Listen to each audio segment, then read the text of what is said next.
Tražeći prirodne znamenitosti ovog kraja, spustili smo se u kanjon reke Blije, neki kažu Bliha, što je možda i pravilnije kao snaha umjesto snaja, da vidimo vodopad ove reke. Grupe raskomoćenih izletnika vidjeli smo pre nego vodopad. Bila je nedelja i Sanjani i neki susedi po tradicionalnom bosanskom običaju izašli su na teferić, izlet u prirodu na gurmanskoj bazi. A gdje je bolja prilika za ražanje roštilj nego kraj vodopada koji nudi svježinu i za oko prijatan prizor. Bilo je prevalilo podne i vodopad je pao u senku, što je sprečilo da ga vidimo i prikažemo u njegovom najlepšem izgledu. Zovu ga bliski skok. Voda se obrušava sa visine od 60 metara.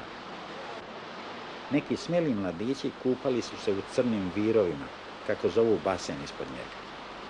Izgleda da je reka nekad gore ponirala, survavajući se u pećinu, a posle se negdje dole ponovo pojavljivala. Vremenom su se svodovi pećine obrušili pa se vodopad razotkrio. Otkriven je zasad ipak samo za ljude iz najbliže okoline.